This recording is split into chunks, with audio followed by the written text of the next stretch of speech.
Hey, Darling. the doctor is in. Hey, Hey, everybody, hey, the hey. doctor is in. Hey.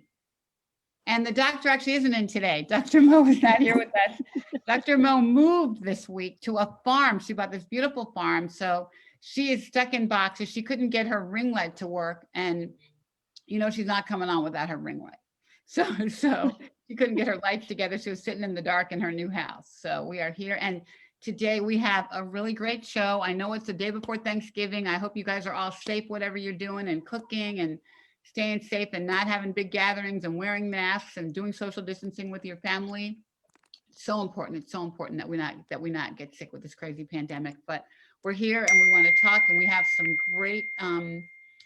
great conversation to have today. But before we get started, I want to pay tribute to our bestie Shantae Randall, who passed last week. We actually had her service this weekend, and for those of you who know her or may not know her, she was a fierce force to be reckoned with.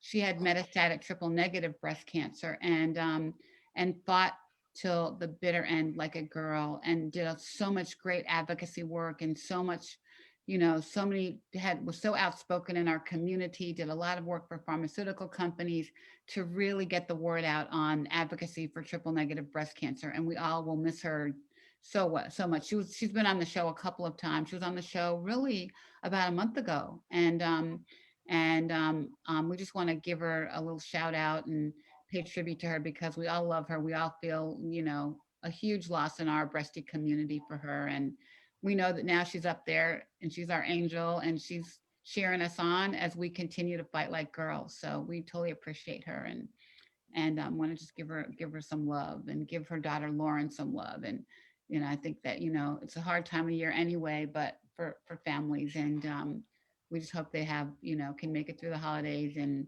just cherish her memories. So we love her and want to thank her for that. So today it's Community Day. It's Community Day. We're all getting ready for Giving Tuesday. And I want to show off these badass breasties who are doing major work in their communities. And they've all been doing this for a while, and they all are making great impact where they live, and really beyond where they live. But I wanted to give them a chance to really talk about what they're doing, talk about how we can all help them in doing what they're doing, and bring some more resources to their work, and just give them some love and give them some time. I love them all. So why don't we start with you, Sharon? You want to introduce yourself? Hi, I'm Sharon, and I'm in Richmond, Virginia. And my nonprofit is called Saving Pennies for a Cure. And what we do is advocate, educate, and give back to the community. You want me to keep going, or? No, that's good. We'll do a little Okay. round robin, and then we'll come back All and right. talk about what you're doing. All Okay. right. Tia. Hello, everyone. My name is Tia Tomlin. I'm the co-founder of My Style Matters. We are a 501c3 nonprofit organization that supports, we advocate, we empower, and educate the community about cancer prevention, and we're based out of Atlanta, Georgia. I'm also the founder of the My Breast Years Ahead Sisterhood, which is intended for women living in the greater Atlanta area that's been impacted by cancer. So I'm happy to be here. Thank you, Ricky. Awesome. And Rochelle, my new friend Rochelle, who I said, you have to come on our show. When did I, like a couple days ago? So go ahead, Rochelle. Thank you. I'm so happy to be here. I'm Rochelle Fry Skinner. I'm the founder and executive director of the Stomp Out Breast Cancer Foundation in Denver, Colorado. We are a nonprofit organization, 501c3 as well, and we support African-American women in this amazing world that we have of breast cancer. Great. And I think we have Tallulah Anderson joining. She's trying to get into the Zoom, so as soon as we get her in, we'll introduce her too. So, yeah, we're texting each other. Are you guys texting too? Yeah. So you guys, so we have so much work to do. Every day it amazes me. Not a day goes by that I don't get a call from somebody, a new diagnosis. Not a day. Today I had 2, right? And it just frightens me to think about what our breast cancer world is going to look like in a year. The last number I heard was that mammograms are down. Here comes Tallulah. Are down 60% since COVID. 60%. Tallulah, hey, Hello. how are you? Hello. How are you? We can do a It quick. won't let me in on my computer. I don't know what's going on, this link. Well, you're I'm- in, you're on. We're on. But it live. looks better. It's all grainy. That's okay. We're live. So say hi to people and introduce yourself. Hello, everyone. Sorry, I'm looking grainy. That's I'm okay. glad you're Clean your little camera up with your with a little- Okay. with a little spit. That'll do it. here. And Tallulah has an organization called 2 for 2 Boobs, and she's actually here in Maryland near me. So we'll let her we'll get her act together a little bit, and then we'll come back to you. Thank you. But anyway, you guys, so mammograms are down 60% because of COVID. So think about what our world is going to look like in a year, right? Just how many breast cancers aren't being diagnosed right now because of that, and how many are going to either not be diagnosed in time, right, or be diagnosed at late stages, or it's really just, it frightens me that because there's nothing we can do about it. For people to get scanned, right? But so it just to me just makes our now and then even so much more important for us to have be able to make our impact. So we have a lot of stuff to do. So Tia, what's going on with you in Atlanta? Oh man, we have a lot going on. Well, of course, Breast Cancer Awareness Month is over. So even though the month is over, the work doesn't stop. So we have partnered with Eat Right Atlanta here in Georgia, and we're giving out food boxes. We call them Food to Fight, of produce, nourished organic produce that we're giving it out to cancer patients. So that's one of the big things that we have going on right now. Is We that also with Nicole? provided. Is that with Nicole? Who does Eat Right Atlanta? Yeah, Nicole. Yeah. Nicole used to work for me. Oh, She wow. was my producer. Yeah. I love Nicole. Yeah. So we're working with Nicole. Yep. She's phenomenal. Nicole And, made all the Obama radio ads with me. Yeah. She was Okay. when I was sick. She was really one of my caregivers because she, when I made the Obama ads when I was on chemo. The Okay. first time. And so she was with me all the way, like doing all the hard work because I was on chemo. But we made all the radio ads for the second Obama campaign. Oh, wow. And she Small was world. just Small world. starting Eat Right back then. She was just Yep. starting. Her and her husband were just starting it. Yeah. Mhm. And her baby Okay. child was my honey pie. We went to the that's a whole nother story, but keep going. Anyway, Yeah, and this past weekend, we actually had a volunteer day event where we bagged up over 2,000 masks for us to be able to give out to cancer patients and their families. Wow. So we're excited about that. We're going to be, passing those out pretty soon. So just happy about that. We're still offering financial resources. So we've been paying a lot of bills. Last month, we were able to raise quite a few amount of dollars to be able to do this work, to continue the work, because we were a little nervous, with COVID hitting, the funds were dropping, the monies that weren't coming in as much as they were previously. So we got a nice blessing in October. So we're happy that this work is going to continue because it's needed. And like you said, every day we get a phone call. Not a day goes by Every that day. we do not get a phone call. And not just for women in the greater Atlanta area, but nationally, I get calls.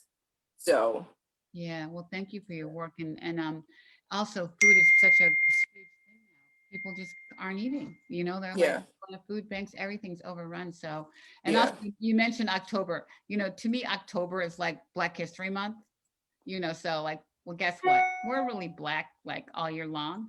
right, So, right. on the Black people in February, the shortest month of the year, but Yeah. it doesn't, it doesn't stop for us. It doesn't stop. Yeah. And the other thing too is we rolled out a program, Breast Health Matters. And so we've been getting a lot of calls about that. We decided that we're not going to do anything for November and December because now it's just the strategic planning. And so we're booking workshops for 2021. Oh, that's So awesome. we've got quite a few that's already booked, and we're just excited to be able to offer those to educate young girls and women about breast health. Yep. So great. Yeah. The young girl thing is so important. So thank Yeah. you. Thank you. Yeah. So Rochelle, my new breasty friend, what are you up to in Denver? Yes, our organization provides financial support to women who are in active breast cancer treatment, and we don't ask for financial information. We know that even if you have insurance, there are those out-of-pocket expenses that could send a family into a crisis. And so our organization does support women annually. Actually, we have our event coming up in December. It's called Hope for the Holidays, and that's where we raise our funds in order to support women in active breast cancer treatment. In January, we'll be kicking off our Courageous Conversations. And I was very excited, Ricky, when you asked me to come on, because of doing live Zooms and recordings is not my thing. And so they encouraged me to speak, even though this is virtual, it still kind of makes me anxious. I prefer the one-on-one. But here I am. You're doing great. You're doing great. Thank you. You're in my And I'm house. It's okay, right? Yes, and so we are slowly but surely putting our pieces in place in order to be a stronger organization. But we've received our 501c3 in 2017, and we've been supporting women grassroots. We received one support from Susan G. Komen, one grant support from them, and the rest of our funding comes from grassroots. So we really do work within the community to support the women who are in active breast cancer treatment. And the other thing that we found that was pretty powerful was the fact one of our prior board members in her early 40s had never had a mammogram. And just by being on our board and talking about breast cancer, she went for her first mammogram. We supported her there to be with her when she went to have her first mammogram, because it was fear. So we realized that if we're going to talk about breast cancer and work to eradicate breast cancer, we have to walk side by side with our sisters. And that's one of the things we were doing before COVID. We were able to partner with women who were going in for treatment or doctor's appointments to be that second set of ears, to take notes for them, not to offer any kind of advice, but to take notes and then talk with them afterwards, just to be that support for the women. Since COVID, we complete that via phone, of course. And so we're very excited to be able to continue to do the work here in Denver, Colorado. So thank you so much. That's awesome. That is so awesome. That's so awesome. And there are so many expenses that we don't think about. And even I've had so many stories where, well, you can get a free mammogram with Obamacare, right? So you go get a free mammogram, but then the results are funky. And guess what? They say come back the next day, but guess what? The scan's going to cost $1,800 and it's not covered by insurance. So happens more often than not. And then, what do? We don't do it, Right. So thank you for that great work. All right, Miss Sharon. Hi. So what we do here in Richmond, we are 501c3 as well. So in giving back, we are wrapping up for the end of the year, and we give back our blankets. We call them comfort and conversation. However, due to COVID, the conversation gonna look a little bit different now because we cannot get into the infusion room, but we did not want to cancel our event this year. So we still go into the infusion room, and we actually can give the blankets out, as they come through the door. And we actually have material that we give out to people that are active, to survivors that are actively in treatment.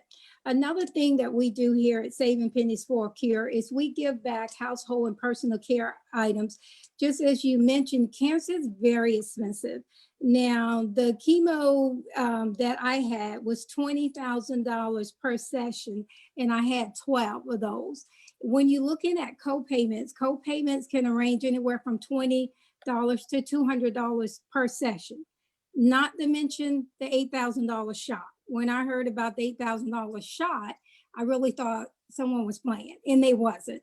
So all that add up. So what I say, if you can do anything to help a patient that is actually going through it. Another big thing that Saving Pennies does is we are very heavy in advocating for a clinical trial. So when having a conversation, we can have a conversation about clinical trial. We're going to have a very short conversation this year, unless we're doing it by phone, but still we give out the material. We do have a seat at the table at Massey Cancer Center here in Richmond, Virginia. We are on the executive board in reference to clinical trial. We also have a seat at the table at the National Cancer Institute. So we advocate that way as well. So those are some of the things we do. In educating, we also try to make sure a person know what type of chemo they have and what type of cancer they have. And just like you mentioned, it's not almost not a day go by where you don't talk with someone. Today I was talking to someone, she said, but I'm stage 1. And I not trying to poo-poo on her parade, but that doesn't matter. Stage 1, stage 2, stage 3, stage 4. What is your next step? Right. What type of cancer do you have? You know, breast cancer, many, many types. And she had no clue what type she had. All she knew, she was stage 1 and she didn't need X, Y, and Z. When we're talking about the African American community, a lot of times we are not offered what our counterparts are offered. So I was having a conversation with her today. Hopefully we can continue that conversation, because although our counterparts, we are diagnosed less, but our mortality rate is much higher at a 40%. Yeah. So we are trying to really get out there and spread the word, having a seat at the table and giving back to the community. Great. Great, great, great. Thank you so much. Thank you so You're much. welcome. I have blankets for you, so I'll send them. Okay, thanks. So Tallulah, you made it. Yay. And it's so funny because Tallulah is geographically the closest person to me. Right. She's around the corner, but so Tallulah, tell us Random about Trigger to technical Blue. issues, always technical issues.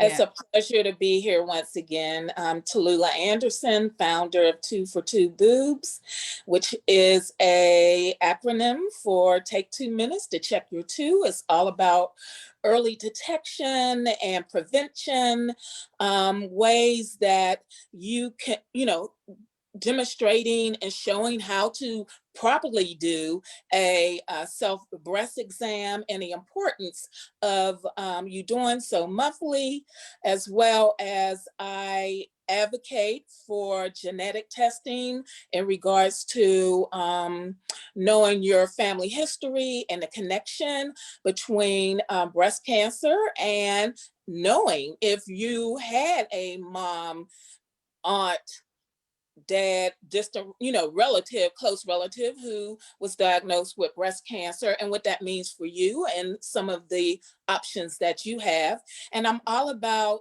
survivors. Survive to thrive is my big thing now. And just creating awesome ways to let my sisters be advocates with me. So that's what I'm all about, as well as, amplifying my voices in support of other small and large organizations and what they are doing out there to connect them to other women who may not know, and making sure that they are in and know that we're out here. That's so great. That's so great. And Tallulah does a bunch of events all year long to really, raise awareness. And I and appreciate support you the message. when you can, Ricky, you'll come on down off your beach and support. And, like everyone else, COVID has been difficult, but however, I was able to make a couple of things happen this year. Usually I do a really huge line dance event, which allows for education. It allows us to let our survivors advocate, share their stories, and as well as provide an opportunity for clinical folks to drop some knowledge. And it includes men and women. So we were able to do it on a smaller scale, but it was outside.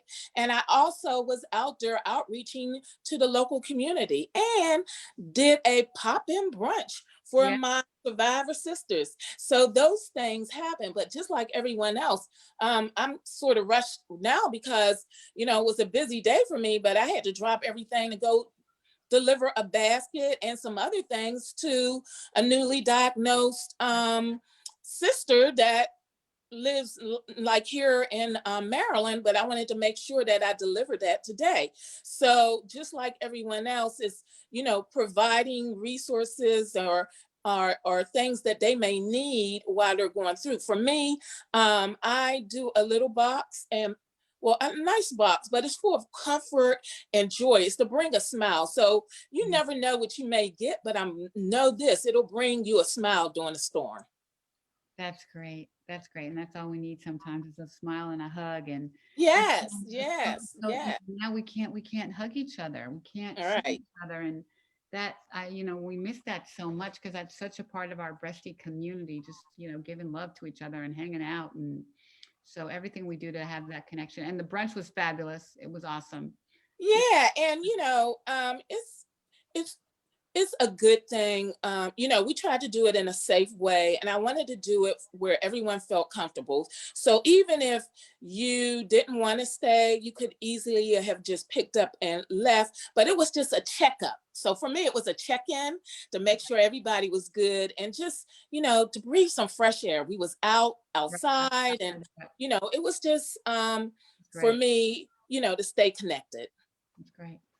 So you guys, we're all dealing with this thing where you get this call, and we said we get one every day, Yes. So what do you say when someone, newly diagnosed person calls you? Like, what's the first thing you say to them to like make them feel okay? Or like at least some, they got that message. I've got the C thing. I've got cancer. I've got metastatic cancer. I've got even stage 1 cancer, just the cancer word.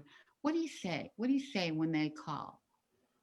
Let's I have would a- say the first thing that I say is I ask them, how are they? Before we get into conversation of the diagnosis and what's going on with them, I always ask them, how are you doing? How are you feeling about this? How are you dealing with this emotionally? And oftentimes I'll get a pause and they have to really think about their emotions, because oftentimes we want to say, I'm okay, I'm doing all right, I'll get through this. But when they hear the passion and the love, I get a different response. Right, I'm right, not okay, right. and then we start talking about that. Mhm. So that's the first thing that I do, and then we'll go into the conversation about their diagnosis, and I also share with them about me. Some people don't know anything about me, and I like to share about my story to make them feel comfortable in sharing more with me and to be able to trust me. So that's Mhm. kind of my approach. And then if I have someone who says, hey, I have a friend that has been diagnosed and I want to connect you, I always tell them, ask them for permission first. Mhm. Don't ever just put them on me or, just make the connection because, you really want to connect them. They may not be ready for that. So Right. have the conversation with the person first. If they're okay with being connected with me, then I will say, give them my phone number. Mhm. Because again, it's all about when they're ready. I may call them when they're not ready. So I'd say, give them my phone number and they'll call me when they're ready. And if I don't hear from them, I'll check in with the friend. But otherwise, I don't push. Mhm. Yeah, they have to be ready. But you made a really good point about sharing your story too, that people are inspired by our stories, and being able to tell them. But it's funny when normally everybody's, well, how are you doing? I'm fine. I'm fine. We always say I'm fine. It's all of a sudden when you get cancer, you can't say that anymore. I'm like, we all, even if we're not fine from another circumstance, we've had a horrible day, whatever, we say, "Oh, I'm fine, I'm good." But when Mhm. once you go to get that cancer diagnosis, you can't say I'm fine, and you can. And so we all have a different reaction, but that fear is rough. It's rough at first, and I think, I get that they just want to talk to a breastie sometimes, Sharon, Right. what do you say? Sometimes you actually have to tell them to take a step back. Take a step back and allow yourself to grieve. It's almost just like Tia said, wait until you are ready. It took me 3 weeks before I told my kids that I had cancer, Really, and really? I was determined not to tell them at all. So you have to meet a person where they at, but you also have to give them room to breathe. It is a grieving process. I definitely tell them they can get through it, but it's many things that you have to do to get through it. And it is rough. I don't make it like, okay, yes, a lot of people still can work, some people can't, Mhm. but you can get through it.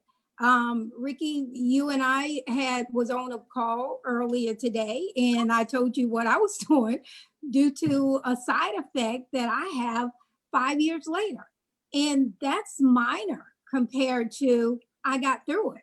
So I don't even, you would never know that unless than that I have permanent nerve damage.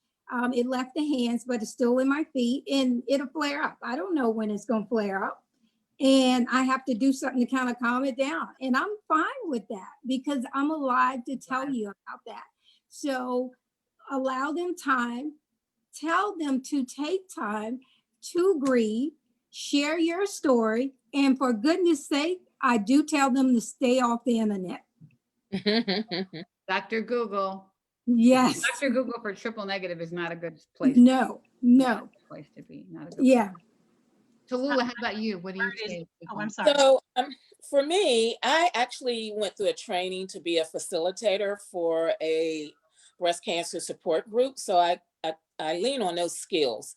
And it's just like as Tia said, the first thing is, making sure that, you ask that question, especially for people that you don't know that they're trying to connect to you and kind of assess the need.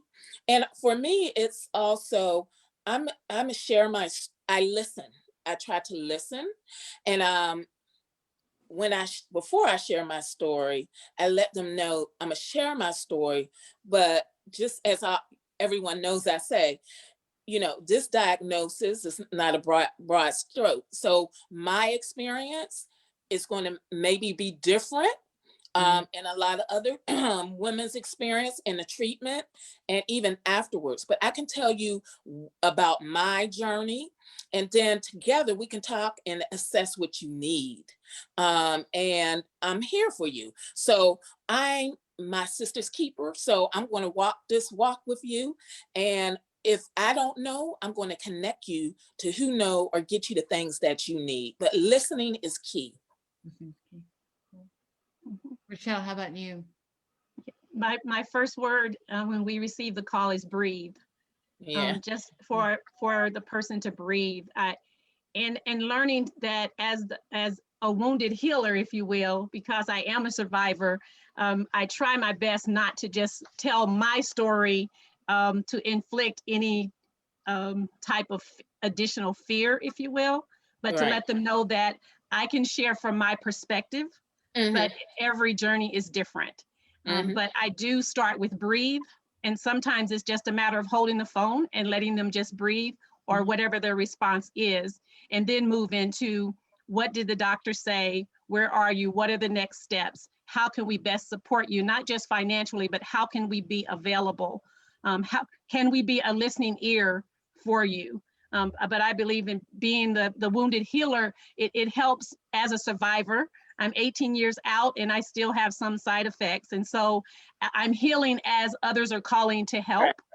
For help, I am healing as well. And I have found that persons that do call, it seems to be more comforting to know that you're talking to someone who has actually experienced it, as opposed to depending on research, what the doctor says. We know that's their area of expertise. It's different to hear the information from someone who has actually been diagnosed and has gone through whatever the treatment is, knowing, as each has already said, that the journey is different, but it's still the journey that we're all on. Yeah, it's funny. I often get the call, well, the doctor said XYZ, I have to do chemo and surgery and whatever. But what do you think, Ricky? So it's almost like, well, I'm not a doctor. I can't really Right. give you medical advice, but this is how this Right. makes you feel. Because what I'm looking for is, how did it make you feel? How did you feel when you did this? And, and what were your side effects? They want to know your experience. And I think that's so valuable. I know, you know what I tell people? I tell people, go take a walk. And it's similar to you, but go take a walk, go outside, put your shoes on, go outside. I don't care if it's raining, whatever, because if you go outside, you'll see God. And there are miracles all around you, in the flowers, in the trees, in the clouds, and in the grass. They're all miracles from God. And so, you too are a miracle. And not, I know I'm a miracle, walking a miracle every day. And I've been so blessed for that. But go see and try to put your life into perspective of all the wonders that God does for us, and see yourself outside. So, that's kind of my sort of first advice. But, I think it'd be helpful to share your stories a little bit. We haven't really, I know your stories, but let's share them with our viewers a little bit, just kind of the quickie version, because even though we all are survivors, we all have a different story, and they're all very unique, and I think like everybody's. But Tia, why don't you go first? You're the baby. I'm the baby. Okay. So I was diagnosed with triple negative breast cancer, the one that we were talking about, right? Back in 2015. And of course, I went through 8 rounds of chemotherapy. I had a lumpectomy, and I had 34 rounds. It seems like the number just changes because I can't remember, but of radiation. How old were you? I was 38. You're a baby. And yeah, and I found the lump myself. I've been doing self breast exams since I was in the 7th grade, which is why it's so near and dear to me to educate young girls, because I truly believe had I not been doing my self breast exams, I would have never found it. It's one thing we don't talk about in my family. My mother didn't talk about self breast exams growing up. As a matter of fact, I asked her not too long ago, Mom, are you doing your self breast exams? And she was like, no. I was like, yeah, okay, great, but I found the lump doing the self-breast exam in the shower. And the ironic thing about it, which I think this is also that's so important, is one, we know that the ACS guidelines are basically saying, they're not really pushing for women to do self-breast exams. I was 38 years old, so I wasn't in the age range to get, mammogram screenings. Right. But when I laid down the next morning, I tried to, of course, psych myself out of it, because as soon as I felt it, I knew immediately that it was cancer. But of course, you don't want to receive it. You just try to be as positive as you can. And so the next morning, when I woke up, I laid down and I did another breast exam, and I didn't feel anything. And I was like, okay, I'm really tripping, And so when I got up again, I said, let me just do it one more time. And I did it, and I felt it. And I was like, all right, it's a $25 copay. Get your butt up and just go. And how did you know it was cancer? Like, how'd you know? What made you think? It was just that gut feeling. My brother, in 2011, my brother was 32 years old. He was diagnosed with stage 4 testicular cancer. And the doctors had given him 6 months to live. And so during that time, I had a little issue with my breast. And so it kind of freaked me out knowing that my brother had been diagnosed with cancer, and his wife, she found the lump on him. And when I did my self-breast exam in the shower and I felt the lump, not that I knew what it felt like, but I knew it didn't belong there. Right. And it was hard. And I was like, what else could it have been? It just popped up, right? Right. And in my mind, I didn't think it was anything else, because I'm like, it would have been there. It wouldn't have been so prominent. And the week before, I had done did a self-breast exam, and I didn't feel anything. So it was like within a week, I felt this lump in my breast. Yeah, that's triple negative. It's a fast little sucker, right? Yeah. It's crazy. It's totally crazy. Yeah. So you did your therapy, and then you turned into this badass advocate. Yeah.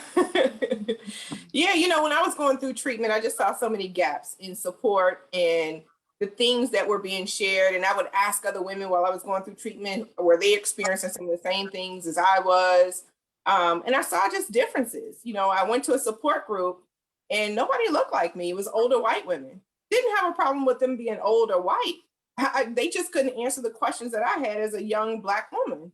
Right. And so that's when God put it on my heart to start the My Breast Years Ahead Sisterhood. And being in Atlanta, you guys know, not many of us who live here are from here. And being that we're not from here, our support systems may be small. And so I knew at the time my company was laying off, and I could not be vocal about what I was going through. Not because, the company said, no, don't talk about it, but because I didn't want to risk losing my job, or better yet, losing the insurance. Forget the income. It was the insurance I was afraid of losing. Right. Because that affects your quality of care as well, unfortunately. Right, for sure. And so I was quiet about it. So my mother flew down, and she stayed here with me throughout my treatment. I had my close friend, shout out to Sean Lovins if you're watching. Mhm. You know, he's also my business partner. He really helped to take care of me between him and my mother. And I had a few friends who knew, but I tried to be as quiet about it as possible because I didn't want to put myself at risk of losing my job. Mhm. And that was tough. That was really, really tough because I didn't want to burden my mom with my emotions and my feelings, especially after, you know, what my family went through in 2011 between my brother being diagnosed with stage 4 testicular cancer, my father having a major stroke, and me losing my grandfather. So I didn't want to put that added stress on my mother, and we're very close. And Mhm. so I had to, you know, I kind of bottled a lot of that in, even down to posting on social media. Like I had to, you know, I created an alias account because at the time, Facebook did not, like if you were in a group, people could see who was in that group. And if anyone saw my name in a group, that could put me at risk. And that was my fear. You know, it wasn't so much just kind of course, navigating the cancer journey, but I didn't need that added stress or added pressure of possibly losing my job. So I had to go into these Right. groups and, you Crazy. know, hide myself to Mhm. get questions answered. Wow. Wow. Wow. Wow. Wow. Rochelle, what's your story? Thank you, Tia. Thank you. I was diagnosed in 2003 with stage 3 breast cancer, invasive ductal carcinoma. And I was diagnosed again in 2005 with breast cancer. I had a lumpectomy first and a mastectomy second.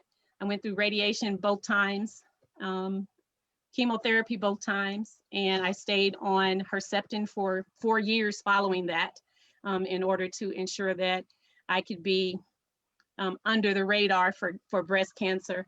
I do not use the term cancer-free. I didn't know where it came from the first time. I thought it was cancer-free when I was diagnosed. So I have a hard time with that terminology. I chose to live breast cancer out loud by mistake, if you will, because I told my family I didn't want anyone to know. Similar to Tia, I wanted to, not because of my job, but just because it was enough for me to just know that I had breast cancer. And one day at church, I shared with one of my girlfriends who was a pastor there that it was time for me to share my story. And so I told the whole church and the rest was history from there. Yeah. But what it allowed me to do was live breast cancer out loud. I didn't have to other than not being able to hug people and be as close to people because of my resistance was low, it allowed me to live breast cancer out loud. So the loss of hair, all of the losses were covered from the love from people who looked at me as if I were I know that I am the miracle from God, but how I was a testimony for other people to know, because I worked the whole time. I never stopped working. And my daughter recently told a story about how she didn't understand that I continued to work when I was going through treatment for those several years. And my response to her was that if I stopped living, I might stop living. And so I use that as the impetus for the Stomp Out Breast Cancer Foundation, because my husband and I had very good jobs, very good incomes, very good insurance, and we paid thousands and thousands of dollars for out-of-pocket expenses. And during my journey, I realized that, as Tia shared, that the doctors that I had very good surgeons, very good, everyone was top notch. But I wondered, what about the women who did not have insurance and could not get the treatment that they needed in order to still be there, to be the testimony for others? And that birthed, and I love shoes. My daughter and I were at Target one day and we saw a napkin that said Stomp Out Breast Cancer and it had a shoe on it. And here we are with the Stomp Out Breast Cancer Foundation this many years later to be able to support women. Breast cancer is every day. No matter how long you have, if you were diagnosed today or if you were diagnosed 50 years ago, breast cancer is every day of my life. And I share that with people, not as a trophy, as if you too should get breast cancer, but Yeah. as a trophy to say that if God could do it for me, definitely God will do it for you. And I'll walk with you as best I can through this journey. And so I have the support of my husband, my family, and now the board of directors for the Stomp Out Breast Cancer. And now I have a new group of women that I can depend on in order for us to, because breast cancer doesn't have a boundary, Right. and breast cancer is different. And I love that statement on your website, Ricky, that said Black breast cancer is just different. And it is definitely different to get the answers that we need, the ointments we need. We can't use cream, we need oil, so things like that. So those types of things. And I say that, I'm serious about that. I said that in jest, but I just know that my journey, and as I think back on my journey for the many years and the chemo and everything that I went through, it was for a purpose greater than what I ever thought. I never knew there would be that great of a journey. And so how dare I say, why me? And so I never asked that question. And to date, I still have not asked that question, why me? It's not why not me? And why can't I be an example for other women who are going through this transformative diagnosis of breast cancer? So Thank you, thank you, thank you. That's thank so you. awesome. You said so many really great things, and I do believe our breast cancer is different. But one of my scriptures that got me through my experience was Proverbs 3:5-7. 3, 5, and 6, which is trust in the Lord with all your heart, lean on his understandings, he will direct your path. But the next one is, do not be impressed by your own wisdom. Mm. And that's what stopped me from asking why me. God's in control, and you just have to sort of accept this gift, and turn the lemons into lemonade and fight like a girl, figure out what to do next, right? So Tallulah's story is like, she had it coming from all sides. So for me, it's really about my mission and everything that I do, and early detection, family history, and just sharing my story. So it's been 21 years since my first diagnosis. It was 6 years after the birth of my son. So that was like 1997. So that's telling my age, right? And family history. Again, my mom had died from breast cancer, and my dad died from breast cancer. So I always had in my head, there's a good chance I may get breast cancer. So I was really diligent about doing self-breast checks. And one day, just, doing my check, I felt something like kind of moving around because my breasts were small, but I had breastfed, so they got a little fuller than they were. So I was like, this is odd. So I immediately got it checked out, and the words were good news and bad news. The bad news is it's breast cancer, but the good news is it's stage 0. However, it was spots around. So it wasn't going to be like a lumpectomy that was recommended for me, but a left breast mastectomy. So I had that done, and that was it. 3 years later, right side, they detected cells, but lumpectomy done, because in my head, I wasn't ready to get my other breast off. And a lot of options wasn't discussed with me at the time. So I went with the lumpectomy and radiation, and I was good for a good 15 years until just over 6 years ago on my mastectomy side, I noticed a little lump, and I thought it was something with my implant. Really? I was like, this is my mastectomy side. Why am I feeling something over here? Went and got it checked out, and it was not anything with my implant. It was breast cancer that came on my incision site. I never knew that could happen. It can happen. So what happens then? The lump is removed. I had my implants removed. I decided to take all the tissue out the right side. And this is the time I had to have chemo. And I did some other preventative things. And you heard of the whole Angelina Jolie connection. So, my ovaries removed because estrogen is not my friend, right? So eliminating those things out of my life. And I went on, a a drug, and just as for layman's terms, that I was put on for anastrozole for 5 years. That was the recommendation for me. Sometimes it's recommended for 10 years, but because I am just like on that line, it was 5-year recommendation for me. And I finished that up over like a year now. So advocacy was born on me. When I found out, I shared my story. I was an executive working for BET Networks. Everybody knew. BET supported me. They supported my first brunch. So that's where I knew the importance of sharing my story and having survivors there, etc. So that was the start of my movement. I started with a different name of my organization, but I realized I needed a call out to get people to just take that 2 minutes to check your tubes. So for me, it's women and men.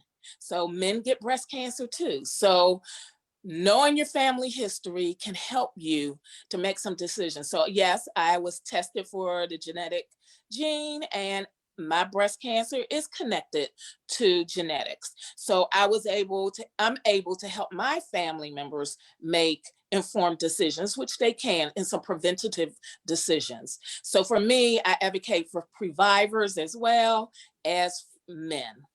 Great. And previvors are people who have the gene who may not have gotten breast cancer. Yeah. Yeah. Yes. Like Angelina Jolie. Yes.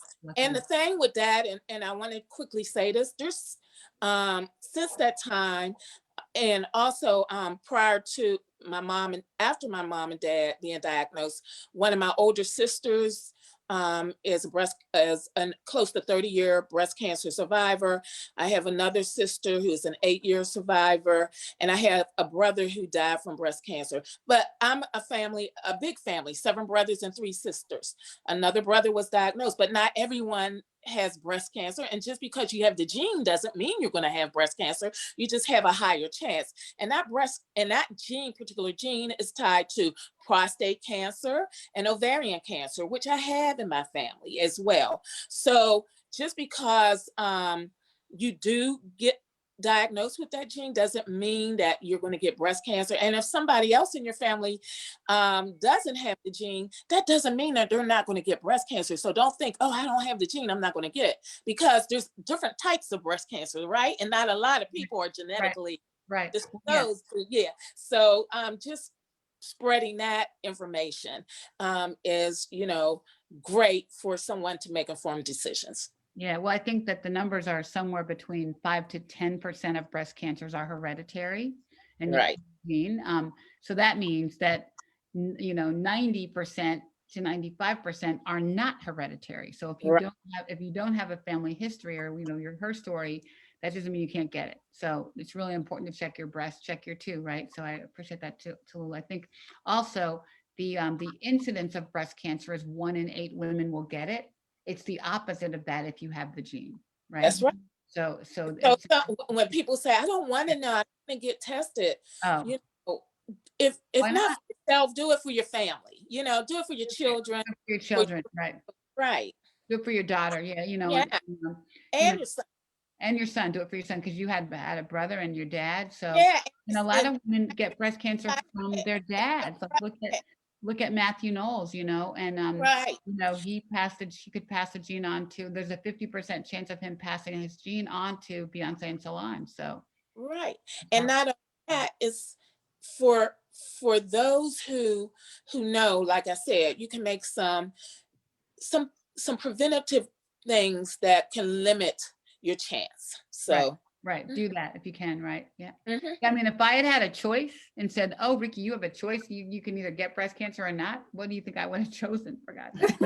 But you know what, Ricky, if I could go back, I would have made some different decisions based on what I know now and what they can do now. Back then, those weren't my options. Right. And the statistics are not in our favor as Black women. You hear me say this all the time, that we have a 42% higher mortality rate. We have a 39% higher recurrence rate, and it is a different disease that we fight. So, Ms. Shannon, you want to tell your story? I love clinical trial. All right. I was the scared one. I was scared of everything. So how I got diagnosed, I was going regular mammograms. In 2013, I was called back. It was no big deal. It was a cyst. 2014, I was fine. 2015, my husband called me after I left the center and said, "Did you leave something?" I said, "No." And he said, "They calling and want you to call back." And it's almost like Tia said, you just get a sinking feeling. I cannot describe, but just like this sinking feeling. I said, "Oh, I'll call him when I get home." So he said, "Did you call him?" I avoid calling them. And I called my OBGYN doctor and said, "Hey, I need to go back. They want me, to call them back." And he said, "Well, come over here first." And I went over there and he said, "Oh, yeah, you got a lump." I mean, it was just a matter of fact. He could feel it. And he said, "I need them to do 3D. Make sure they do 3D this time because you can see better on 3D." So I called, made a, 3D mammogram and a 3D yeah, mammogram. And the way Dr. Hampton describes it is a regular mammogram is like looking at the cover of the book.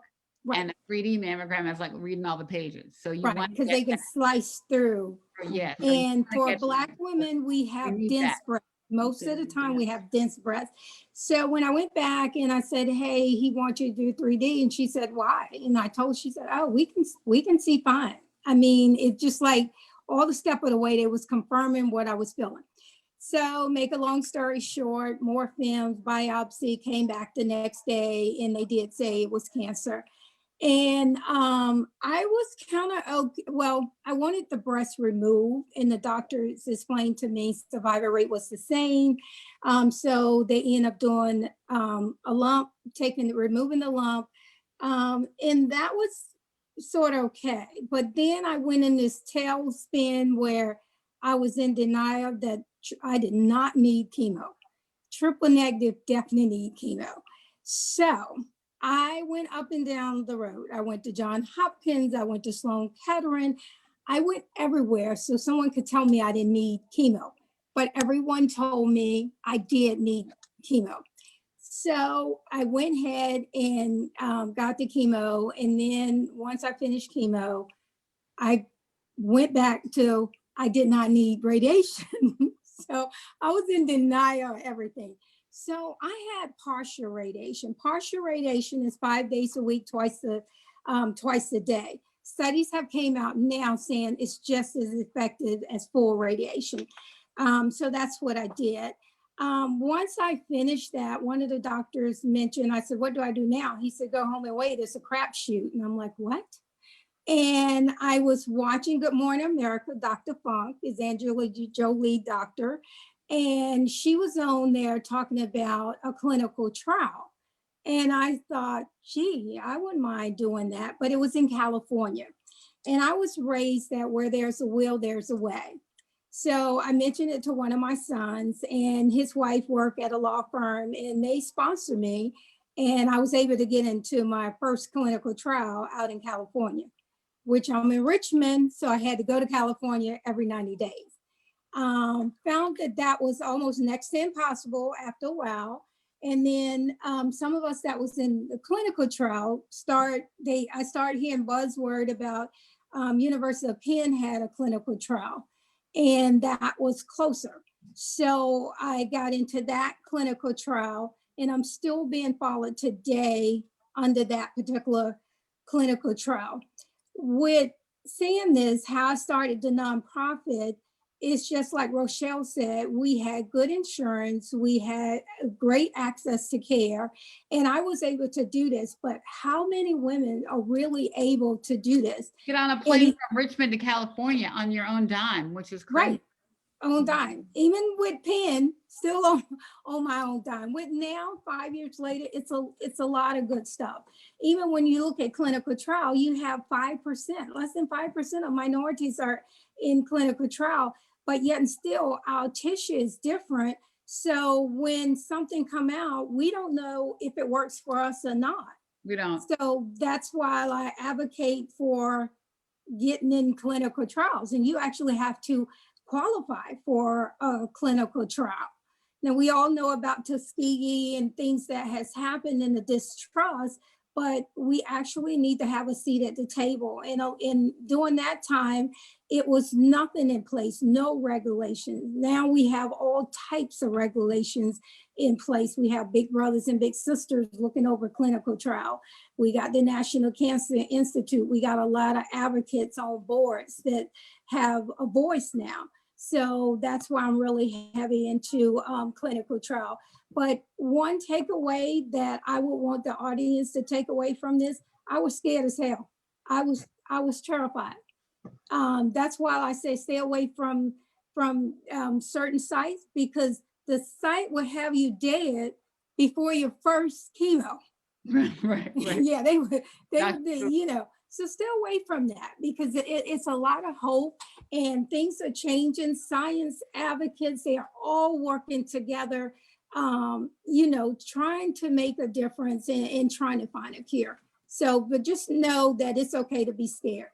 It's okay to be scared. And I actually put up a page on my website about clinical trials because, you know, we share the same passion for doing the research. To your point, Rochelle, that we have a different disease. And until we know that the drugs work on our bodies as Black women, we're not going to change these crazy numbers. So if you go to my website, touchbbca.org, and click on the clinical trials, it gives you a little information. And if you have trouble, you're interested in one information, call me. I'll call Sharon. We'll call Sophia at Citizen, and we'll figure out what you need and get some information for you, get you going on that, because it's so important for us to participate in research. I can't speak enough. So you guys are doing like such great things. I so appreciate you, and you know, we're running out of time, but I so appreciate you, what you're doing, and I thank you all too for joining me in forming Breast Cancer United. I see my shirt. I have on my shirt today. Whoops, Oh, okay. Yeah, we love it. yeah, so our little boobs, but yeah, so we put together this initiative, and I hope that you guys will join us. I'll put it in the comments, but we've now got 62 organizations, 62, and we're going to walk virtually on Friday on blackdoctor.org at 11 o'clock Eastern time. So jump on blackdoctor.org at 11 o'clock. If you go to breastcancerunited.com, breastcancerunited.com, and register to walk. It's a free walk. It's not about money. It's not a fundraiser, but it's about all of us together working in unity to fight this fight. Because I know that I can't do it alone. None of you guys can do it alone. Pharma can't do it alone. And the way I kind of look at it is, you know, 20 years ago, the AIDS community came together and went to Congress and went to pharma and said, you know, we're having sex and we're dying. What's up? What's up with that? Fix it. And they did. You know, Magic Johnson's still living a great life, and now, like, AIDS is HIV is undetectable in a lot of people. There's a lot of good drugs. So why can't we do that for breast cancer? So our walk on Friday is about taking a stand, standing in unity, and I so appreciate you guys and your work and all the other, you know, Black women that are working in our communities to help, you know, get resources and funding and money and drugs and just friendship and breasty love to our sisterhood. So I so appreciate what you're doing. I'm so glad that you're going to do this walk with me on Friday. And if anyone wants to join, it's not too late to sign up. Come walk and hang out, and we're going to dance a little bit. Matthew Knowles is going to be our grandmaster, and we have Dr. Cherie Prentice, who did the Komen walks for many years, and with inspirational messages, going to talk, and we're just going to hang out and try to, you know, make a stand, take a stand, and really show that you know, together we can do more. Together we can conquer the world, and we're going to do that together. So thank you for, you know, being here and doing this work with me, and doing this work for the ladies where you are and the men where you are. And, you know, And Ricky, can I say yeah, one yeah, other thing? tell you how to get in touch with you. Yeah. Okay, my other thing is that when we talk about clinical trials, I started with chemo. However, it's not many, it's several centers around the country, about 30 that I know of, that also have radiation trials as well. And especially if the breast cancer is on the left side.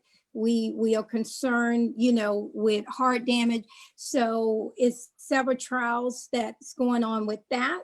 I would like to say that is I have it right here. I don't know if you could see it, Haleo. That's a new mouthwash that's out for mouth sores. It's just, so a lot of things have advanced. And you can get in touch with me at info@Saving Pennies for a Cure. You can Google my name. You can Google the business name. Several things will come up. So you can also contact Ricky or anybody on the panel, and they'll tell you how to get in touch with me. It's And thanks for having me. So go to the Black Doctor page, you guys, and put in your info too for people. All right. So Tallulah, how do we find you? 2 for 2 boobs. You're You're on- mute. Yeah. you're on- Take your mute off. I think she's realized she's on mute. Hey, Tallulah.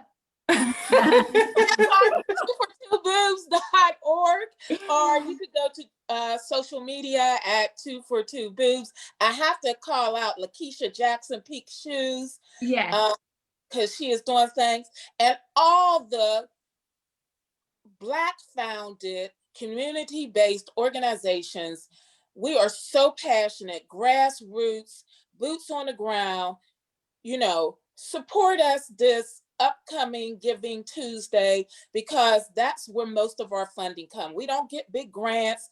Farm gives to like bigger organizations, and they need to trickle on down and give us some love, because who we touch are the people that are coming into these trials. And they trust us. They trust us to give them good information. So support us Yeah, in you our stole my efforts, thunder. and we work together to support you Yeah. and everybody else. So Right. that's where the togetherness really needs to come back together to Yeah. meet everyone's needs. So You stole my I'm pretty thunder. mad. You stole my closing argument. But Yes, that's- and Yeah. community-based organizations matter too. Yes. Yep. Yeah. And Tallulah, I was going to say, you took the words right out of my mouth. Yeah. You know, I think that's so important. One of the things that we do as My Style Matters is, you know, there's no competition. This work, No. there's enough work No. to go around for all of us. And so Absolutely. we try to mobilize. You know, we have done things with Tallulah. I get people all over the world that will reach out to me. And if I know someone now, I have a new person, Rochelle. You know, if I get someone in your area that reach out to me, I'll pass them along to you. Thank you. Recently, I had people to contact me to speak out in Maryland. I reached out to Tallulah. I could have done it, but it was more important for me for them to know that they have a direct connect right in their backyard. Yeah. You know, I've done things with Sharon. You know, I'm from Richmond, Virginia. I've gone down there. We've gone to the infusion centers and have given out care packages, things that we bought down from Atlanta. And one of our girls who couldn't be on here, Jersey, you know, Jersey Baker, she has Angel in Disguise. She is in Charlotte, North Carolina. She's doing the damn thing. Excuse me, Right Mom, to the but team of she's everything. doing it. Yeah, she's doing it in Jersey, and she's metastatic. She's transporting people to and from their treatments and wherever else they need to go. You know, Yeah, we really, Or what's Vita. important about CBOs is not only do we support our own communities, but we support one another, our communities. You know, Jersey was trying to win $5,000 through her state or her city. And it's enough of us to share her information out to help Right. her to win. Yeah. You know, so it's important for us to come together, band together, mobilize, and really do this work together. So I appreciate everybody on the panel. Thank you so much, Ricky, for having us. Again, I'm Tia, My Style Matters. You can find us social media, My Style Matters. You can find me on Instagram, Twitter, Facebook. Go to our website. Be a host of one of our programs, our educational programs. We also talk about clean beauty, because that's another thing that is really affecting us in our community is the beauty products that we're using. So we have an educational workshop, and we love to partner with others to just educate them. Our products that are made for Black women, we are being marketed to, and they're finding that Black women have a heavy body burden in their bodies more than white women when it comes to our products. So definitely connect with us. We'd love to just continue to educate our communities, because that's going to help us to eradicate this disease. It is. And we can't do it alone. No one Nope. should do this fight alone. We have to be together. We have to be in alliance. And to your right, there is no competition until we stop dying. There's no competition. Until we have mortality rate parity, there's Yeah. we have work to do. Yeah. Rochelle, how can I find you in Denver, babe? Yes, we are at Stomp Out Breast Cancer Foundation, Inc. is our website. We're on Facebook and Twitter, and I'm excited about the possibility for us to expand our work here in Colorado, in Denver particularly, but in Colorado. As I participate in the conferences, as we were on the Susan G. Komen Disparity Conference, that's how I connected with Ricky. I'm excited to know that we can reach across whatever the barriers and lines of state lines are to bring the research and the importance of what your organizations do into our organization, because we don't want to reinvent the wheel.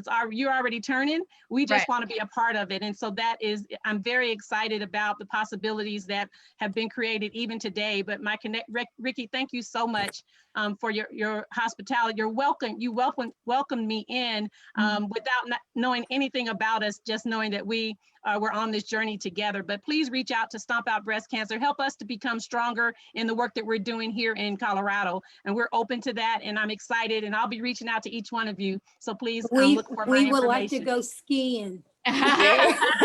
I'm sure You're gonna be the host Yeah. home. Yes. Post-COVID road trip, post-COVID Let me road just trip. say this about COVID-19. I have not left my personal house since March. I'm grateful to God that my husband is able to do all the things that need to be done outside of the home. One of the things that I say is I had breast cancer, and when I was diagnosed with breast cancer, I didn't know anything about that disease. They're telling me about COVID. I don't plan on going out and testing the waters for that. So when it's time to go skiing, I'll welcome you all here. We'll have something, and we'll have a conference here for us. How about that? That I'm sounds willing great. for us to host. Sounds great.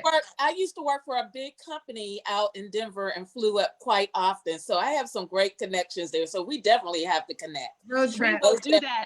I know Oh, my board of yeah, directors yeah. are on this call, so since they're hearing me put us out there, we'll talk about it at the next meeting. Yeah. But thank you all so Absolutely. All right. much. All right, you guys, I'm holding your hand. Stick your hand up. So we're holding hands. I'm holding the camera. All right, everybody have a Thank safe, you. Renee. safe and Happy healthy Thanksgiving. And Thanksgiving. we all are thankful for all the Yes. support, love, and grateful. So have a So wonderful grateful. Thanksgiving. Have a wonderful Thanksgiving. Join us Thank on you. And Friday. thanks for inviting me and thanks for having me. Oh, I love you guys. Join us on Friday. We're going to be walking. I don't care if it's raining, snowing, wherever you are. You can walk in your house, social distance, wear a mask, breastcancerunited.com. Join our walk, and we'll be live on Black Doctor. And be safe tomorrow, you guys. Be safe with your families. And thank you so much. I Thank love you. you. Thank you, Thank Ricky. you. Thank you. Love, breasty Thank- love, All right. Give me Take some care. love, little. breasty love, breasty love. Bye. All right.